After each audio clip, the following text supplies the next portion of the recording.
Olá, sejam bem-vindos a mais um vídeo do canal Dois Dedos de Prosa. Hoje, prosseguindo com a leitura do livro Memórias, a Menina Sem Estrela, lerei para vocês o capítulo 8, ok? Então vamos lá? Já falei da louca, filha da lavadeira. Foi a primeira mulher nua que vi na minha infância, e ainda agora, ao bater essas notas, tenho a cena diante de mim. Eu me vejo pequenino e cabeçudo como um anão de Velázquez. Empurro a porta e olho. O espantoso é que sinto uma relação direta e atual entre mim e o fato, como se a memória não fosse a intermediária. A demente tem a tensão e o cheiro da presença viva, mas como eu ia dizendo, no fundo, encostada à parede, está a nudez acuada. Eu já vira meninas nuas de 3, 4, 5 anos, mas a filha da lavadeira era uma mulher feita. Estou espiando. A doida me olha também, estrábica de medo. O corpo parado.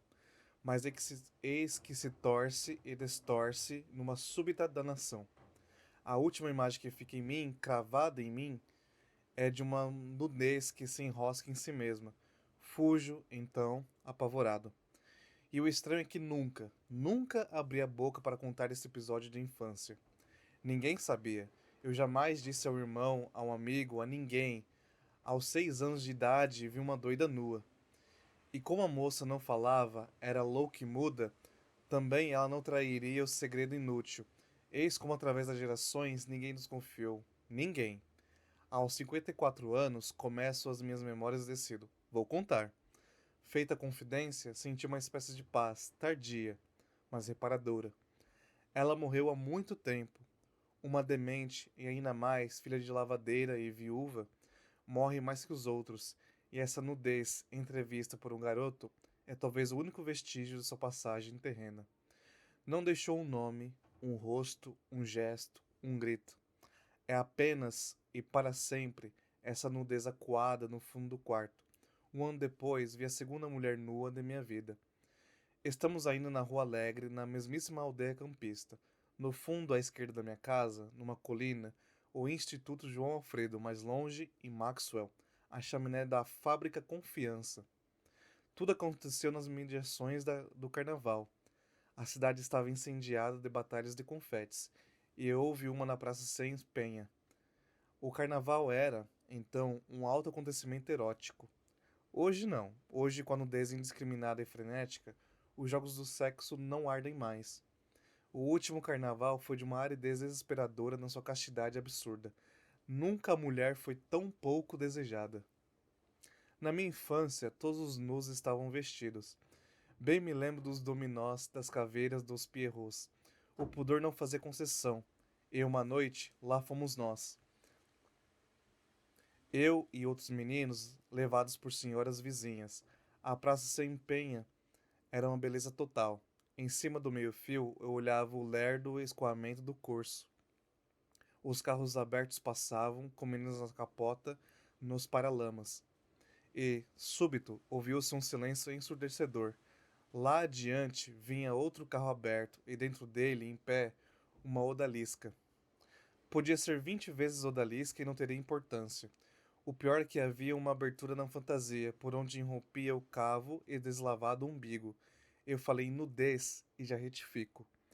Era uma modesta nesga de carne, insinuada no decote abdominal. Mas esse umbigo revelado era pior do que a nudez absoluta. Poderão objetar que eu tivera, com o filho da lavadeira, uma experiência anterior. Mas aí que está. Não me lembrava. Honestamente, não me lembrava do umbigo. Ou por outra, o umbigo da demente se diluía na nudez geral. E além disto, ninguém sabia, ninguém. Ao passo que ali era o impudor público e radiante. Era o escândalo insolente e glorioso. Repito, para mim, foi uma agressão pior que a nudez da louca. As vizinhas cochichavam entre si. Sem vergonha, indecente. O carro já ia longe, levando em triunfo o insuportável umbigo. E ao meu lado as vizinhas ainda cacarejavam. Como era ressentido, furibundo, o pudor daquelas senhoras gordas, honestíssimas e cheias de varizes. Fui puxado, quase raptado. Vamos embora, vamos embora. Nos dias subsequentes não se falou em outra coisa. Na rua, mas não é possível, diziam. Eu ia para o fundo do quintal e lá, sozinho, ficava sonhando. O umbigo tinha qualquer coisa de irreal, e essa nesga de carne, vista, entrevista, num segundo fulminante, comoveu e marcou toda a minha infância. Até que, uns 3 meses depois, uma vizinha entra em casa com uma furiosa dispneia emocional. Lembro de que a Santa Senhora tinha, no cangote, uma constelação de brotoejas. Hoje, as brotoejas atacam mais as crianças de colo. No meu tempo, floriam de preferência, nas vizinhas obesas e machadianas. Ela entra e arqueja. Descobri essa vergonha. Não se perguntou que ser vergonha. Todos em casa, inclusive eu, percebemos que era a odalisca e só podia ser a odalisca. E realmente, não me lembro se a própria vizinha, ou marido, ou sei lá, localizara no tempo e no espaço a abominável senhora. Eu não saberia reconhecê-la, jamais. Para mim, a sem vergonha não era uma pessoa, uma cara, um corpo, e nem mesmo uma odalisca. Era apenas e só o umbigo. Esquecia-me de um dado fundamental. A fulana podia ter usado uma máscara, ou digamos, uma meia máscara. Mas não. Fez questão do rosto nu. A vizinha sabia de tudo. A odalisca morava na rua Pereira Nunes. E pior, estava se mudando para a rua Dona Zulmira. Alguém fez a pergunta pânica. Rua Dona Zulmira? Confirmado. Rua Dona Zulmira. A 2 passos, portanto, lá de casa. Era um novo escândalo, um novo ultraje, essa vizinhança. Mais uma semana, 10 dias e finalmente vi a própria. Ela mudara-se para um sobrado e apareceu na sacada no fim de tarde. Eu ia passando e vi. Meu pequeno coração dava arrancos. Olhou para mim, ou nem sei se olhou. Sorriu. Talvez. Sei lá. Comecei a correr, num deslumbramento atroz. Ah, esqueci-me de dizer. Eu era um pequenino Werther. Minha infância estava arada de paixões funestas. E quando gostava, e quase sempre senhoras de 30 ou mais, e casadíssimas, quando gostava, sonhava com a morte, queria morrer de amor e por amor. Assim seria velado, florido e talvez beijado pelas bem-amadas. Só de vê-la tão loira, era loura, na sacada, eu me tomei de tamanho amor. Dias depois, outra vizinha entra em casa e também despineica. Chega e solta a notícia triunfal. A odalisca traía o marido. Entre parênteses, eu já o conhecia. Não tinha um único e escasso fio de cabelo. Era só testa. Aí, uma ótima maneira de falar alguém que é calvo, né? Era só testa.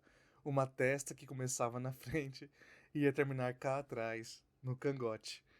Contarei no capítulo seguinte tudo o que aconteceu com a minha primeira paixão. Ali eu estava conhecendo a mais antiga das figuras femininas, a adúltera. Esse capítulo foi escrito no dia 4 de março de 1967. Muito obrigado pela audiência e até mais.